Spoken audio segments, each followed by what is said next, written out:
अस्सलामुअलैकुम। पिछले लेक्चर्स में सेकेंड ईयर क्लास हमने एल्काइल ग्रुप्स के बारे में पढ़ा था। 2-3 स्पेशल टाइप के एल्काइल ग्रुप्स की एग्जांपल्स रह गई थी। इनके फार्मूलाज आपने लाजमी याद करने हैं। उसमें एक आप देखें, this alkyl group is called as neopentyl. Pentyl से जाहिर हो रहा है कि इसमें पेंटा से मतलब 5 कार्बन होंगी, यानी कि ये पेंटेन से ड्राइव किया गया है।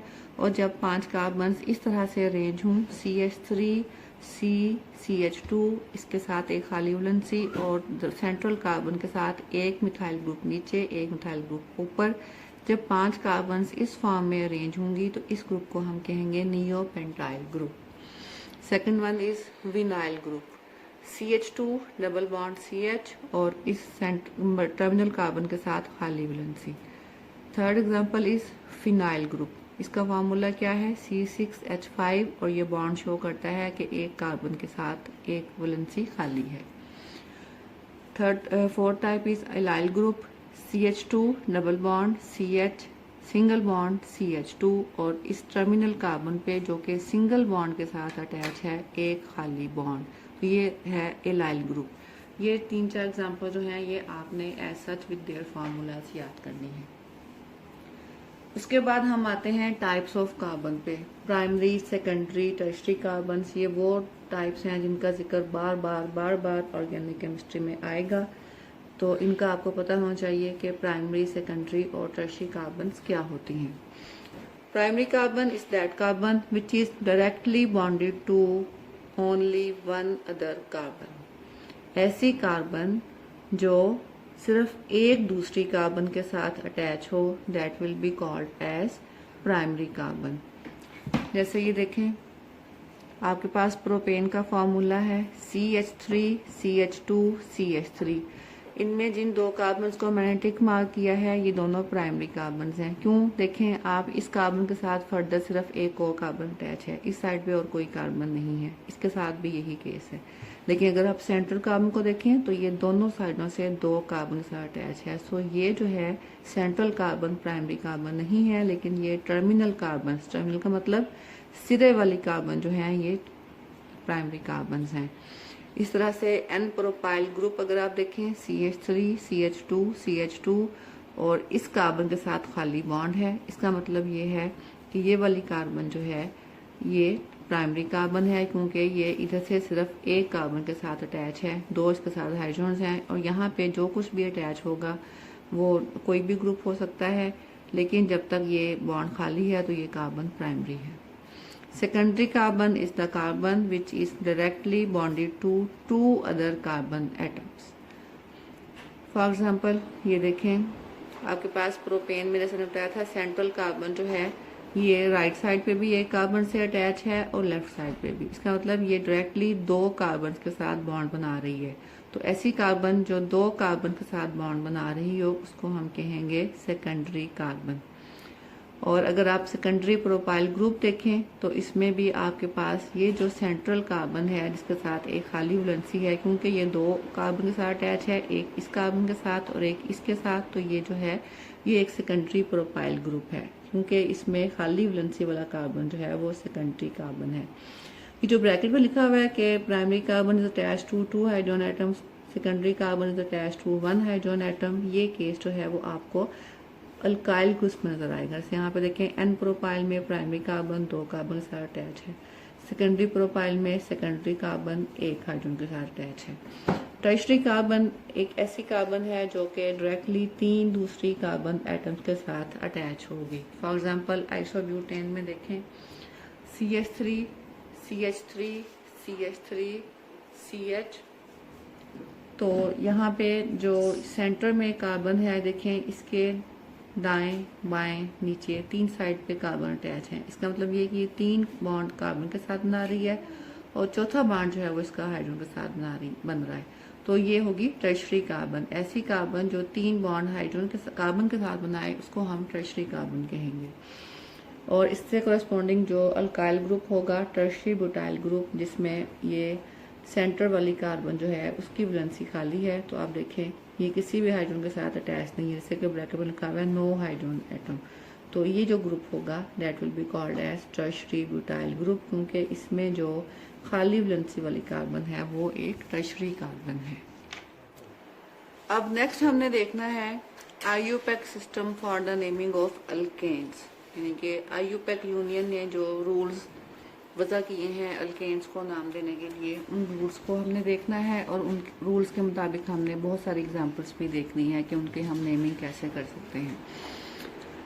Rule number 1 is find out the longest carbon chain in the structure of molecule. जो फार्मूला आपको दिया गया है उसमें आपने देखना है कि लॉन्गेस्ट कार्बन चेन कैसे बनती है और कितने कार्बन उसमें शामिल हैं।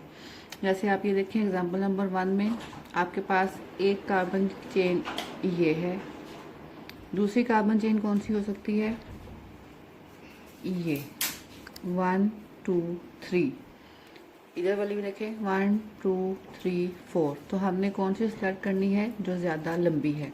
तो इसलिए देखें मैंने इसको सिलेक्ट किया, यहाँ से कार्बन काउंट की हैं 1 2 3 4। इसका मतलब ये है कि इस कंपाउंड में लॉन्गेस्ट कार्बन चेन में 5 कार्बन एटम्स हैं। दूसरी एग्जांपल देखें, अगर मैं इसको लॉन्गेस्ट कार्बन चेन समझूं तो इसमें कितनी एग्जांपल्स हैं, कितनी कार्बन हैं, 1 2 3 4 5। दूसरी चेन कौन सी पॉसिबल हो सकती है, यूं और यहाँ से हम इधर को आ जाएं, इसमें कितनी कार्बन बनेगी, 1 2 3 4, तो ये छोटी है। एक और पॉसिबल कार्बन चेन कौन सी हो सकती है, यूं 1 2 3 4 5, तो इसमें भी 5 हैं। इसका मतलब कि ये भी 5 कार्बन की चेन है और ये भी 5 कार्बन की चेन है, तो दोनों में कोई फ़र्क नहीं है, मैंने इसको चूज़ कर लिया। इसको चूज़ करें या इसको चूज़ करें कोई फ़र्क नहीं। इट मीन्स पहले एग्जांपल में हमारी लॉन्गेस्ट कार्बन चेन में 4 कार्बन है, सेकंड एग्जांपल में हमारी लॉन्गेस्ट कार्बन चेन में 5 कार्बन है। पहला स्टेप हमने कर लिया। सेकंड स्टेप क्या है, number the carbon atoms of the chain from that side from which the branch is nearer. अब हमने कार्बन्स को नंबर देने हैं। हम नंबरिंग लेफ्ट साइड से स्टार्ट करेंगे या राइट साइड से स्टार्ट करेंगे, तो वो हमने कैसे डिसाइड करना है। जैसे आप देखें एग्जांपल 1 में मैंने इसको लेफ्ट साइड से स्टार्ट किया है, एग्जांपल 2 में मैंने इसको राइट साइड से स्टार्ट किया है। क्या वजह है इसकी, क्योंकि हमने नंबरिंग उस साइड से स्टार्ट करनी है जिस साइड से ब्रांच ज़्यादा नज़दीक है। ब्रांच कौन सी है, ये ब्रांच है पहले एग्जांपल में। सेकंड एग्जांपल में देखें ये ब्रांच, ये 2 ब्रांचें हैं, इनको हम जो ग्रुप्स मेन चेन के साइड्स पे अटैच होंगे ऊपर नीचे, वो उनको हम ब्रांच कहते हैं। ठीक है, तो ऊपर वाले एग्जांपल में देखें राइट साइड से ब्रांच जो है वो तीसरे नंबर पे आती है, तीसरी कार्बन पे आती है। लेफ्ट साइड से अगर हम काउंटिंग स्टार्ट करें तो ब्रांच जो है वो सेकंड कार्बन पे आती है। इसका मतलब ये है कि हमने जिस साइड से ब्रांच नज़दीक है काउंटिंग वहाँ से स्टार्ट करनी है, तो हम काउंटिंग स्टार्ट करेंगे लेफ्ट साइड से। इस एग्जाम्पल को देखें, अगर मैं काउंटिंग स्टार्ट करती हूँ लेफ्ट साइड से तो 1 2 3 पहली ब्रांच जो है वो थर्ड कार्बन पे आती है। और अगर मैं काउंटिंग स्टार्ट करूँ राइट साइड से तो 1 2 पहली ब्रांच जो है वो सेकंड कार्बन पे आती है। तो हमने कहाँ से स्टार्ट करनी है, राइट साइड से, क्योंकि यहाँ से ब्रांच नज़दीक है।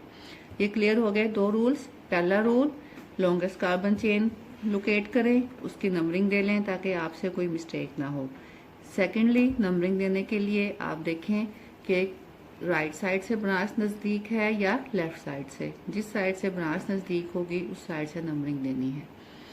अब आपने कंपाउंड का नाम लिखना है। The position of each substituent, third rule है, position of each substituent is designated by the number of carbon atom to which it is attached. Substituent का मतलब है ब्रांच। तो ब्रांच की पोजीशन हमने बतानी है कि ब्रांच किस कार्बन पे अटैच है। तो जिस नंबर ऑफ कार्बन पे वो अटैच है वो नंबर हम लिखेंगे। जैसे इस एग्जांपल में आप देखें ब्रांच कितने नंबर ऑफ कार्बन पे अटैच है, सेकंड कार्बन पे, तो हम लिखेंगे 2। ब्रांच कौन सी है, ये देखें ये अल्काइल ग्रुप है, एक CH3 के साथ एक बॉन्ड, तो ये अल्काइल ग्रुप कौन सा है, मिथाइल। तो इस ब्रांच का नाम क्या है, मिथाइल। तो इसको हम क्या कहेंगे, 2 मिथाइल, यानी कि सेकंड कार्बन पे मिथाइल ग्रुप लगा हुआ है। इसमें देखें 2 ब्रांचेस हैं, एक ये वाली ब्रांच है, ये भी मिथाइल ग्रुप है, तीसरी कार्बन पे ब्रांच है, ये भी मिथाइल ग्रुप है। तो इसमें 2 मिथाइल ग्रुप लगे हुए हैं। कहाँ कहाँ लगे हुए हैं, एक कार्बन नंबर 2 पे लगा हुआ है, दूसरा जो है वो कार्बन नंबर 3 पे लगा हुआ है। तो हम क्या कहेंगे, 2 3। अब यहाँ पे डाई मिथाइल, वहां था मिथाइल, अब ये चौथा रूल आ गया है। वो क्या है? Use the prefixes di, tri, tetra, penta to indicate the number of substituents. ठीक है, इनके नंबर ऑफ ब्रांचेस। तो इसीलिए आप देखें यहाँ पे हमने 2 3, क्योंकि 2 मिथाइल लगे हुए हैं, एक सेकंड कार्बन पे एक थर्ड कार्बन पे, उसको हमने कहा डाई मिथाइल। ठीक हो गया। तो अब तक आपने क्या देखा? हमने क्या देखना है? लॉन्गेस्ट कार्बन चेन देखनी है, कार्बन चेन की numbering number of carbon atoms count करने हैं। किस साइड से काउंटिंग स्टार्ट करेंगे? जिस साइड से ब्रांच नजदीक है, चाहे वो राइट साइड है या वो लेफ्ट साइड है। फिर हमें देखना है कि ब्रांच जो है वो किस किस पोजीशन पे अटैच है। पोजीशन का मतलब कौन कौन सी कार्बन पे अटैच है, उस कार्बन का नंबर लिखना है। और ब्रांचों की तादाद को जाहिर करने के लिए हमने जब एक ही तरह की एक से ज्यादा ब्रांच लगी हुई हो तो हम डाई, ट्राई या टेट्रा इस तरह के प्रीफिक्सेस यूज करेंगे। जैसे यहाँ पे मिथाइल एक ही टाइप की ब्रांच है लेकिन 2 डिफरेंट कार्बन पे अटैच है, तो हमने इसको कहा 2 3 डाई मिथाइल। अब आपने सब ब्रांचेस भी बता दी, सबकी पोजीशन भी बता दी ब्रांचेस की। अब आपने मेन चेन का नाम लिखना है। तो मेन चेन का नाम किस चीज पे बेस करेगा? नंबर ऑफ कार्बन एटम्स पे। अब देखें, इसमें नंबर ऑफ कार्बन एटम्स पहले एग्जांपल में 4 थे, तो मेन चेन का नाम क्या आया? ब्यूटेन। दूसरी में आपकी मेन चेन में जो है वो 5 कार्बन एटम्स थे, तो 5 से पेंटा, पेंटा से अल्किन का नाम क्या बनेगा? पेंटेन। तो ये आपके पास बना पेंटेन। तो ये पहले ग्रुप का पहले कंपाउंड का पूरा नाम क्या बना? 2 मिथाइल ब्यूटेन। दूसरे कंपाउंड का पूरा नाम क्या बना? 2 3 डाई मिथाइल पेंटेन। लिखने का तरीका आप खास तौर से देखें, इसमें आपने कोई मिस्टेक नहीं करनी है। अगर आप कोई कॉमा, डैश वगैरह की गलती करेंगे तो उससे आपका नंबर कटेगा। ब्रांच का पोजीशन शो करनी है 1 2 3 जो भी कार्बन एटम पे लगी हुई है उससे, और उसके बाद आपने छोटा सा डैश लगाना है। उसके बाद यहाँ से आपका कंपाउंड का नाम शुरू होता है, तो पहला वर्ड हमने कैपिटल लिखा, उसके बाद सारे वर्ड्स जो हैं वो स्मॉल आएंगे। और जब ब्रांचेस का नाम आप लिखेंगे तो बीच में जो है वो जब ब्रांच का नाम मेंशन हो जाएगा उसके बाद आपने स्पेस देनी है और उसके बाद मेन कंपाउंड का नाम लिखना है। जैसे यहाँ पे देखें, मिथाइल के बाद स्पेस है, फिर ब्यूटेन। 2 3 डाई मिथाइल, ब्रांचेस का नाम आ गया, ब्रांच की पोजीशन आ गई, नाम आ गया, मिथाइल तादाद आ गई, 2 ब्रांचें हैं, तो उसके बाद गैप लिया और फिर मेन चेन का नाम लिखा आपने पेंटेन। अब एक ही एग्जांपल देखें, आपके पास ये देखें मेन चेन में है 1 2 3 4 5 6 कार्बन एटम्स। तो आपने नंबरिंग किस साइड से शुरू करनी है? जिस साइड से ब्रांच नजदीक है। अगर मैं इस साइड से शुरू करती हूँ तो ब्रांच आती है सेकंड कार्बन पे। अगर मैं इस साइड से शुरू करती हूँ लेफ्ट साइड से तो ब्रांच आती है थर्ड कार्बन पे। तो हम प्रेफरेंस देंगे राइट साइड को। 1 2 3 4 5 6 कितनी ब्रांचें अटैच है इस कंपाउंड में? 1 2 3। तीनों ब्रांचेस एक ही टाइप की हैं। कौन सी टाइप है ये? Methyl, CH3 CH3 CH3 methyl. तो पहले हमने क्या करना है? ब्रांच की पोजीशन बतानी है। पोजीशन क्या है? 2 3 4, 2 3 4 डैश। ब्रांच की पोजीशन के बाद डैश आएगा। अब तादाद बतानी है ब्रांचेस की, क्योंकि एक ही टाइप की ब्रांचेस हैं तो हमने इनकी इकट्ठी तादाद बतानी है। तो वो क्या है? ट्राई। 3 है तो ट्राई, क्योंकि 3 ब्रांचेस हैं, try.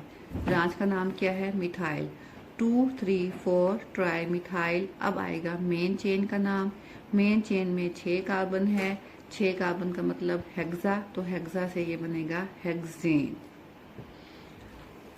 Fifth rule is if the identical substituents appear on the same carbon atom। substituent का मतलब अगेन मैं आपको बता रही हूँ ब्रांच, कि अगर एक ही तरह की ब्रांचेस जो हैं वो जैसे एक ही तरह की फर्ज किया 2 ब्रांचेस लगी हुई हैं किसी एक कार्बन पे ही, तो फिर आपने उस कार्बन के नंबर को रिपीट करना है। जैसे ये एग्जांपल देखें, ये आपकी 3 कार्बन की मेन चेन है 1 2 3। सेकंड कार्बन पे 2 ब्रांचें लगी हुई हैं, एक ब्रांच ये ऊपर लगी हुई है, एक ब्रांच नीचे लगी हुई है। दोनों ब्रांचेस एक ही टाइप की हैं, मिथाइल और मिथाइल। तो अब क्योंकि एक ही कार्बन पे 2 ब्रांचें लगी हुई हैं तो आप कार्बन नंबर 2 है वो, तो आप 2 को 2 दफा लिखेंगे 2 2।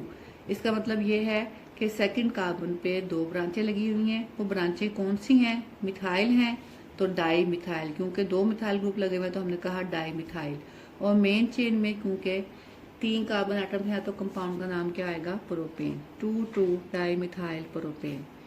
एक पॉइंट जो मैं आपको यहाँ समझाना चाहती हूँ कि मेन चेन सेलेक्ट करने के लिए आपने अपने कंपाउंड को बहुत गौर से देखना है। बाज़ औक़ात ज़रूरी नहीं है कि हर दफ़ा मेन चेन जो है वो यूँ सीधी लाइन की फॉर्म में आए, वो यूँ भी आ सकती है, जैसे आप यूँ और फिर इधर को मुड़ जाएं, या यूँ जा रहे हैं और फिर इधर को मुड़ जाएं। तो ये आपने नहीं समझना कि अगर इसमें बेंड आ गया है तो हमारी ये मेन चेन नहीं है। ये ज़रूरी नहीं है कि मेन चेन हमेशा एक सीधी लाइन की फॉर्म में होगी। ये बेंडिंग जो है ये भी स्ट्रेट चेन कहलाती है।